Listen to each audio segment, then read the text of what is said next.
Hey guys, welcome to day two, and we are working out your why. Like, what is it that you are actually fighting for? When you don't know your why, then you don't really know like what you're fighting for. You have nothing that's compelling you. There's nothing motivating you. Like, if you don't understand, then there's no real value to what you're doing. Your willpower will come from your why. And without it, you'll feel weak, you'll feel tired, you'll feel exhausted. It just won't last. Whatever you step out, you might get to day two, three, four, and then you'll just go, whatever, it'll fizzle out. What's the point? You haven't attached to the reason for why you're doing what you're doing. And so we're working out today the thing that you are fighting for. And it's something specific, it's something personal just to you. And so we don't just want to look at the problem, the sin, the struggle, the symptom. A lot of the time people will fight for what they don't want. It's like, I don't want this thing, and they're running away. They're so sin focused, focus on their ability of not being able to do something, the fear attached to it, the condemnation, the punishment paradigm. We all know, like, I don't want to be addicted anymore. I don't want to feel ashamed. I don't want to feel frustrated. I just don't want to be stuck. And that's great, that's awesome, but it's not really good enough. Going back to day one, we need a vision of what it is that we want. Where do you want to be? What's your why? What motivates you? What inspires you? What's your reason to be free from this thing? Where is it that you want to move forward to? How do you want to grow? So I'm going to ask you this one question. Write it down if you can. What would it look like?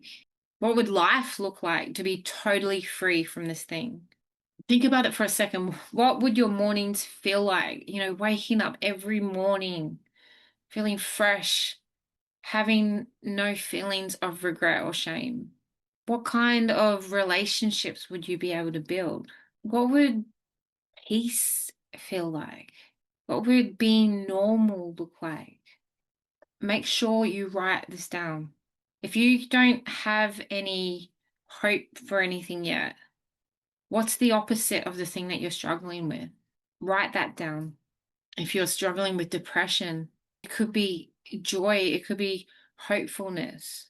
If you're struggling with overeating, it could be not feeling compelled by my urges to eat. It could be choosing what I want to eat when I want to eat it, nourishing my body, having no impulses.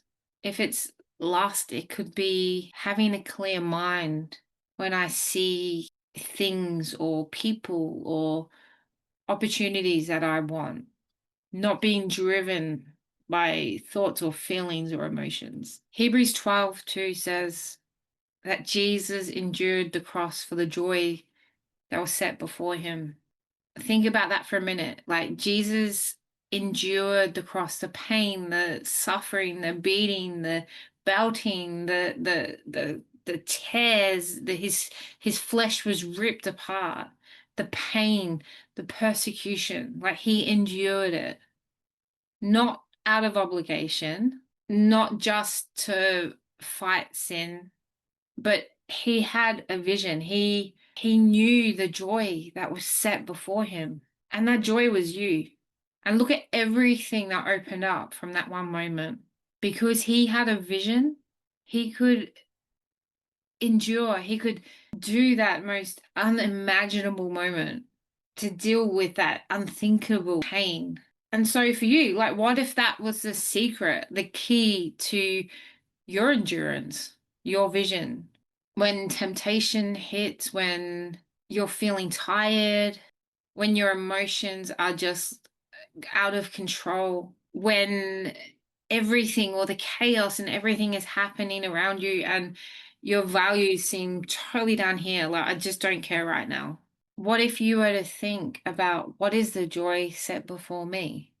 That's your why. What is my why? What am I dreaming of? What am I fighting for? What is the life that I imagine that I want? And so your why needs to be, in a way, emotional. It can't be vague. It can't be just a typical answer. It needs to be something deep. So take the time you need to take to really feel it. If I said to you, "Oh, what's your why, Fred?" I just want to be free. I just don't want to feel this thing anymore. It's not enough. For whatever reason, this thing that you have found yourself in, you feel stuck. It feels like it's taken over your life. It's something that's been there for so long. It has just come because of some form of trauma or suffering or pain or something that's just been there for so long. And so your need for freedom needs to be just as important, just as serious. Ask yourself the questions like, what breaks your heart about being stuck forever? What is it that it's taking from you? What's the cost if you don't change? It could be your life. Have known, I can count it on more than one hand, the amount of people in my life who have died because they weren't able to break free from something. They couldn't think that far ahead about the cost to their family, the cost to their children, the cost to their finances, the cost to their life. Like, what is the cost if you don't change? And also think about the great things, like what's possible. If I get free from this thing, like what's possible? What's in my future? What have I always dreamt of? What have I always imagined? What have I always hoped for? This thing's holding me back. I just can't get there. But if that wasn't there, where would I be? What does it look like? For some of you, your why is your family. It could be your kids. It could be you're just tired of feeling this pain. You don't want to pass it on to your next generation. You could be saying, you know what, this has inflicted my family for generations. That's enough. It stops here. It stops at me. Maybe that's enough. In my life, there's things that I've had to take that side and go, no, it stops here. My children won't have to deal with the things I've had to deal with. And thank God they won't. But that was the cost. I don't want them to experience things I've had to experience. So it stops here. That's my why. Some of you could be tired of hiding. Like, I'm just done living in this hiddenness, wearing this mask. Nobody knows me. No one sees me. No one understands. I don't have anyone around me. My life feels empty. Like, I'm done. Maybe that's your why. Maybe you just want to feel free. I want to be present. I want to be whole. I want to feel alive again. Maybe you remember a moment in your life where you felt so free and you're just longing for that. That could be your reason. Some of you, it could be because you had a dream or an encounter with God and you've lost it or you've forgotten about it, but you know that there's something that He's put so deeply inside of you. Like, this is your calling. But the stronghold has come, the enemy's come and has tried to steal that away. Whatever it is, like, let's put it down on paper and name it. And the reason why, I don't want to label everything and I don't want to give power where power isn't due. But the thing is, if you name it, it helps you to identify the thing that you are going to be coming against. Without this vision, without an understanding, you're not going to have clarity. And it's clarity that gives you strength. When you're praying to the Lord, you're going to know because of this processing, this plan, this vision, you're going to understand I can pray with more intention. And I promise it's not always going to be easy. It's actually going to be pretty hard. And some days you're like going to want to quit. And some days you're going to fail. But when your why is so cemented into you, you're going to just get back up and continue. If you need to start at day one again, start at day one. If you want to start back at day three, start at day three.